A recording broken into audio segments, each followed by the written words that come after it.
మూడు పార్టీల కూటమి. సో ఈ మూడు పార్టీల పెర్ఫార్మెన్స్ పాయింట్ ఆఫ్ వ్యూలో మూడేళ్ళుగా మూడు పార్టీలు ఏడాది గడిచాయి. సో దాన్ని ఎలా చూస్తారు? పవన్ కళ్యాణ్ ఈ ఏడాదిలో ఏం సాధించారు అంటే, భారతీయ జనతా పార్టీ ఏడాదిలో ఆంధ్రప్రదేశ్లో ప్రభుత్వంలో ఉండి ఏం సాధించింది అంటే? భారతీయ జనతా పార్టీ వరకు పర్ఫార్మెన్స్ ఉండదు. జరుగుతున్న రాజకీయాలు బట్టి వాళ్ళ పర్ఫార్మెన్స్ చూపిస్తారు. రాజకీయ పార్టీల మీద వాళ్ళ పర్ఫార్మెన్స్ ఉంటుంది. పాలన పైన కానీ పర్ఫార్మెన్స్ వాళ్ళ మీద వీళ్ళిద్దరు కొట్లాడుకోవడం, వీళ్ళు జగన్ గారు కొట్లాడుకోవడం, దాంట్లో ఏమైనా పాయింట్ దొరుకుతుందా అనే టైప్ పర్ఫార్మెన్స్ వాళ్ళది ఎక్కువ. కాబట్టి వాళ్ళ పర్ఫార్మెన్స్ మీద పెద్ద ఆర్జనాలు ఉరికిలేవు. జరుగుతున్న పరిణామాల్లో తనకు కావాల్సిన లాక్కునే పర్ఫార్మెన్స్ తప్ప అది అసెస్మెంట్స్, వ్యూహాలు. కానీ వీళ్ళిద్దరికి సంబంధించినంత వరకు ఒకటి నాకు కనపడింది ఏంటంటే, ఇప్పుడు రెడ్లు జగన్ గారితో కాంగ్రెస్తో మాది అనుకున్నారు, ఓటు అటు ఇటు కావచ్చు, కమ్మాస్ అంటున్నారు. సరే కాపు కులంలో కూడా ఆ రెండు పార్టీలు రెండు కులాలకు ఉన్నప్పుడు మాకు జనసేన ఉండాలి, అధికారంలోకి వచ్చిన తర్వాత ముఖ్యంగా పవన్ కళ్యాణ్ గారు పవర్లోకి వచ్చిన తర్వాత కొంత సస్టైన్ అయినారనుకుంటున్నాను. కాపు కులంలో ఒక పోలరైజేషన్ మాకు ఉండాలని ఖచ్చితంగా తర్వాత ఎన్నికల్లో కూడా ఖచ్చితంగా పనిచేస్తుంది. పవన్ కళ్యాణ్ గారు పర్ఫార్మెన్స్తో సంబంధం లేకుండా ఎట్లయితే రెడ్లు వైసీపీని నాయుళ్ళు తెలుగుదేశాన్ని ఓన్ చేసుకుంటున్నారో అట్లా ఓన్ చేసుకునే ఇది ప్రత్యేకంగా నాకు కనపడింది. కాన్ఫిడెన్స్, వ్యూహాత్మకంగా పవన్ కళ్యాణ్ ఏదో అడుగులేస్తున్నాడు అనే ఒక కాన్ఫిడెన్స్ ఇవ్వగలిగాడు. పర్ఫార్మెన్స్తో సంబంధం లేకుండా పవర్తో ఇచ్చినాడు. అయితే వీళ్ళిద్దరి మధ్య పేచీలు ఏడు వరకు వస్తాయి. అంటే జగన్ గారు బలంగా ఉంటున్నాడు, జగన్ గారు ఎంత బలంగా ముందుకెళ్తా అంటే వాళ్ళిద్దరు అంత ఐక్యంగా ఉంటారనేది నాకు జనరల్ అసెస్మెంట్. ఎందుకంటే వాళ్ళిద్దరు విడిపోతే ఆటోమేటిక్గా జగన్ గారికే లాభం తప్ప వాళ్ళకి ఏం లాభం లేదు. ఆ రీత్యా చూసుకున్నప్పుడు ఈ కూటమి ఇంకా కొనసాగే అవకాశం ఉంటుంది. అట్ ద సేమ్ టైం అస్తిత్వాన్ని కాపాడుకునే విషయంలో తెలుగుదేశం ఇబ్బంది పడుతోంది. మామూలుగా నాకున్న రాజకీయ అంచనా ప్రకారం మిత్రపక్షాల మధ్య అధికారంలోకి వస్తే పెద్ద పార్టీ చేతిలో చిన్న పార్టీలు బలైపోతాయి. మీకు వామపక్షాలు కాంగ్రెస్ అనుభవం, వామపక్షాలు కేరళలో సిపిఎం బలపడడం, మిగతా పార్టీలు ఫినిష్ కావడం, బెంగాల్ అనుభవం. పవర్లో ఉన్న దాంట్లో పెద్ద గ్రూపు లాభపడుతుంది, చిన్న గ్రూప్ బలైపోతుంది. బలైపోయిన తెలుగుదేశం అనగానే తెలుగుదేశం ఇరిటేట్ అవుతుంది. పవన్ కళ్యాణ్ గారి వ్యవహార శైలి వాళ్ళు కావచ్చు, బీజేపీ వ్యవహార శైలి కావచ్చు.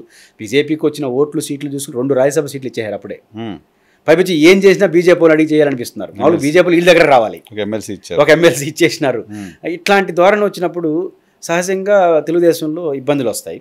మరి పవన్ కళ్యాణ్ గారు కూడా చాలా గట్టిగా సందర్భం వచ్చినప్పుడు రియాక్ట్ అవుతున్నాడు, అదొక ఇబ్బంది. ఇప్పుడు చంద్రబాబు గారు సర్వాంతర్యామి కదా, అలాంటి చోట ఇంకో ఆయన పక్కన కూర్చొని నేను కూడా ఉన్నాను అని చెప్పడం అనేది కొంత ఇరిటేషన్ వస్తుంది.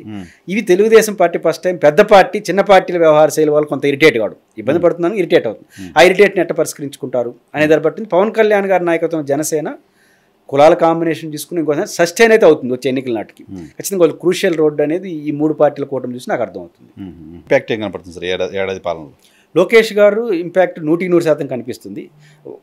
ఫస్ట్ పాయింట్ అది అవసరం అని నేను అనుకుంటున్నాను. అంటే ప్రోటోకాల్ రీత్యా కాదు, తెలుగుదేశం భవిష్యత్తు రీత్యా. ఎందుకంటే తదుపరి ఎన్నికలు జగన్మోహన్ రెడ్డి గారు 55, పవన్ కళ్యాణ్ గారు 55, యూత్ రాజకీయాల్లో 55 అంటే నవయువకులే. లోకేష్ గారు వాళ్ళిద్దరికన్నా చిన్నవాడు. చంద్రబాబు గారు సీనియారిటీ వయసు అనేది 2014లో అడ్వాంటేజ్గా మారింది, పెద్ద పర్సనాలిటీ కావాలని. కానీ 20 ఏళ్ళు ముఖ్యమంత్రి అయిపోయిన తర్వాత ఇంకా అవసరమా అనే చర్చ కూడా వస్తుంది. జగన్ గారు అది పెట్టచ్చు, 40 ఏళ్ళు పరిపాలించడం ఇంకా ఆయనకు అవసరమా అంటాడు. ఇట్లాంటి చర్చ వచ్చే ఎన్నికల్లో వస్తుంది. రెండోది సీనియారిటీ అవసరం అంటే రేపేమో అనుకోరు, అది విడిపింది కాబట్టి అనుకుంటారు. కాబట్టి ఒక యంగ్ టర్క్తో వాళ్ళతో కొట్లాడాలి పవన్ కళ్యాణ్ అని జగన్ గారితో. ఇంక యంగ్ టర్క్లో తెలుగుదేశంలో ఎవరున్నారు? అనివార్యంగా లోకేష్, ప్రాంతీయ పార్టీ కాబట్టి ఉంటారు. కాబట్టి లోకేష్ గారిని ఎన్నికలకు ముందు పెడితే ఏం లాభం?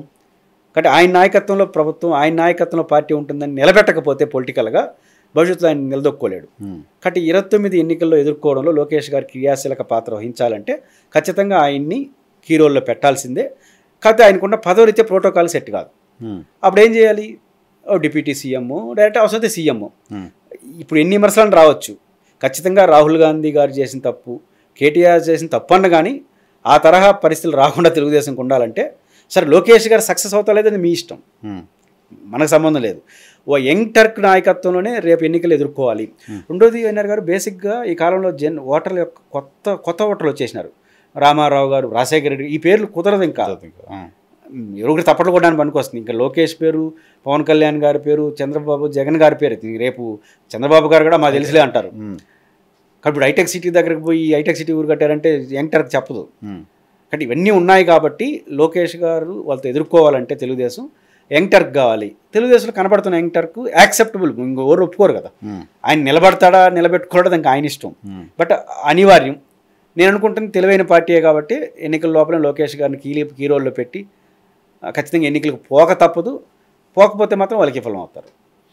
రైట్ సార్, చూద్దాం. ఇంకో 4 ఏళ్ళు ఉంది. సరే, ఫస్ట్ ఏడాదే కాబట్టి చిన్న చిన్న తప్పటడుగులు ఏమైనా ఉంటే సరిదిద్దుకునే అవకాశం డెఫినెట్గా చాలా లాంగ్ టెన్యూర్ ఉంది కాబట్టి చూద్దాం ఏం జరుగుతుంది. Thank you sir, thank you very much. ఇది పురుషోత్తం రెడ్డి గారితో స్పెషల్ ఇంటర్వ్యూ చూస్తూనే ఉండండి.